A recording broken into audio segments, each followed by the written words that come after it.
Hey everybody, in this video, we're going to talk about this whole changing dynamic at the Disneyland Resort, this kind of seismic shift, right? In regards to locals and how they enjoy the park and outside tourism and what have you.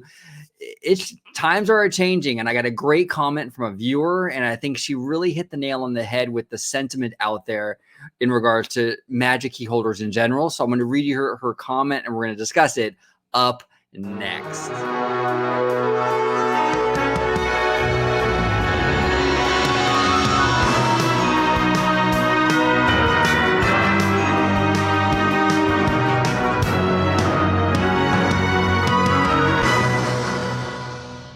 Hey everybody, welcome aboard to an episode of Orange Grow 55 After Dark. A little later than usual for my videos, but I thought it'd be kind of fun to kind of dive in tonight and talk about the changing dynamic. Really, I mean, Disneyland Resort is changing dramatically in how guests experience the park, and it's really affecting every corner of the culture, so to speak, right? So I got a great comment from a viewer. I'm going to read you her comment, and then I'm going to discuss it with all of you tonight.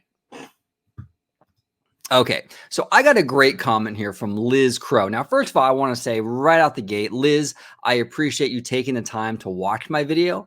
I appreciate you taking the time to respond to the video. You made a lot of great points here that I'm gonna read the audience the entire comment, but I just wanted to give you kind of a shout out and just say, like, I really do appreciate like watching and taking the time to comment. It does mean a lot. So thank you, Liz. Thank you.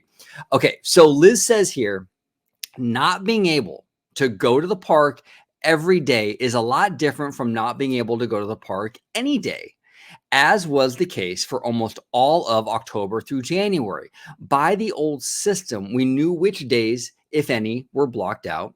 If the park closed due to a tornado or reached capacity, it affected everyone equally, not just annual pass holders.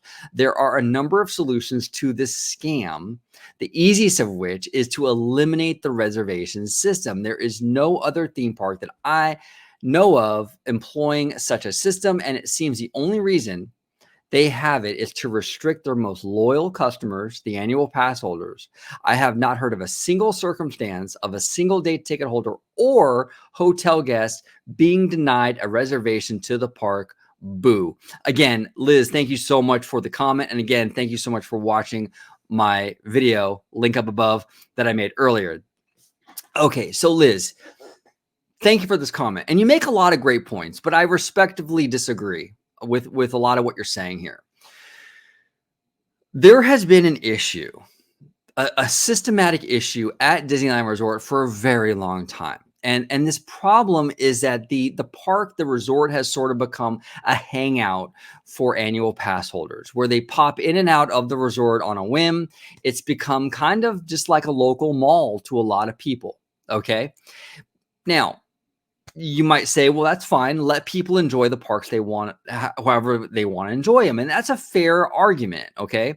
But the issue is that because of this sheer number of annual pass holders that Disneyland Resort has or had even, it impacts the experience for other guests. And a lot of those other guests are people from out of country, visiting from, say, Japan, China, or Europe, or wherever, or out of state, even like Ohio or Maine or Montana or what have you.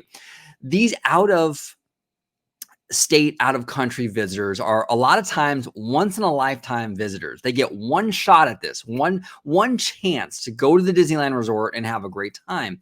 The problem, Liz, is that when you have a system full of Magic Key or annual pass holders that go 3, 4, sometimes 5 days a week, those people are clogging up the parks, okay, and creating congestion, and it's taking away from the experience of these people from out of state, out of country that are coming here for a one-time visit or once every 10-year visit or something, okay? That's a problem. And look, this is coming. I'm a local. Liz, I'm a local. I'm a key holder. I'm a local. And I'm telling you, I'm willing to sacrifice visits to the resort if it means that these other guests who don't get as much exposure to the place that we get are able to go more often. Okay. I think it's better for just everybody to have a fair chance at it. And I think it's also better for the resort. I really, really do. The culture that has sort of grown over the last, I would say 20 years at Disneyland Resort, this annual pass kind of locals culture, there's a lot of things that have come kind of reared its head with it that I think have created issues. Okay, one issue I've noticed is that when people go to a place very, very often, which annual pass holders tend to go very, very often. A lot of APs go like 2-3 times a week. That's kind of normal for a lot of pass holders. The place loses its shine and it becomes less magical. I know it sounds really corny, really cheesy, but it does. It loses its shine. It becomes less magical. And there becomes like kind of like almost like a cynical, kind of jaded kind of feeling towards the park after a while when it loses that magic. You start to go to the park and you're bored and you start to notice things that bug you and flaws, and people become a lot more jaded. It's kind of like in a relationship.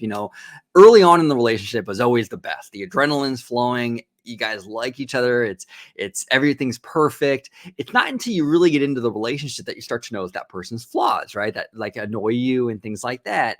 Same thing with Disneyland Resort. Same kind of thing happens. The magic wears off and you start to notice the flaws and people kind of become cynical. Okay. This place, Disneyland, it was not designed for it to be a hangout for people to go multiple days a week. It was always designed to be a destination. That's what it was designed to be. And I think Disney, what they're trying to do, like when you say here, like just get rid of reservations, they don't want to do that because the reservations allows Disney to sort of mitigate that huge flow of those locals, and it allows those ticket holders, right? And the people, like you said, staying at the hotels that are there for the one-time visit in their whole life to have a more enjoyable experience. Okay. It's important to do that, So I think that it's important that Disney changes the culture and creates more of an environment at Disneyland Resort that's more equal, right? With out of state people and locals. I'm not saying eliminate the local fan base, but mitigate it where it's more of an even playing field. I think that's very, very important. Now, change is very scary. Look, in anything, whether it be politics, whether it be Disneyland, whatever it is, when there's a lot of change, when there's a seismic shift like there is happening right now at Disney parks where a lot of things are changing, it's scary. And people always want to fall back on the comfortable. But I'm telling you, this is good. These are good moves for Disneyland. It really does need to break away from this culture of the locals just visiting and using Disneyland like a local hangout. I think it's detrimental to the park. I think it hurts tourism. I think it hurts just overall. It's not a good thing. So I think they're making the right decision, Liz. In my humble opinion, I do. Now, I will say this on Disney's end, I do believe that they need to reconfigure and kind of readdress the Magic Key program. I think the blockout dates, if they're going to have a reservation system, they need to sort of figure out what they're going to do with those blockout dates, maybe get rid of blockout dates and have some other measuring system for the different tiers maybe they can do that. Just eliminate blockout dates and have some other measuring stick for what constitutes a higher tier Magic Key comparative to the lower tiers. Because obviously with the reservation system and the blockouts, it's not working. So I do think Disney has some work to do. I do think Disney has some work to do. But I think at the end of the day, I think mitigating the amount of locals coming into the park just to hang out on a weekly basis is a good thing for Disneyland. It's a good thing for people that are trying to visit once in a lifetime. So again, Liz, I do appreciate the comment and I do appreciate, you watching the video.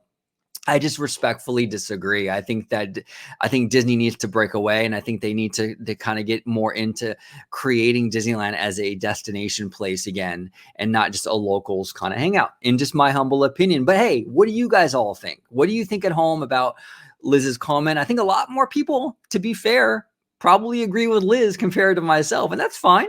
You agree with Liz, comment down below. If you disagree with her and you agree with me, comment down below. I welcome everybody here on OG55, whether you agree or disagree with me. You all have a home here. My only criteria is that you just be civil in the comments. You just respect everybody and just be nice. That's all I'm asking. Just be nice. So what do you guys all think? I would love to hear your input and your theories and just everything. This is an interesting topic that I really wanted to kind of sit down with you guys tonight and talk to you guys about. Thank you all so much for watching. And as always, have a wonderful, wonderful day. Bye-bye.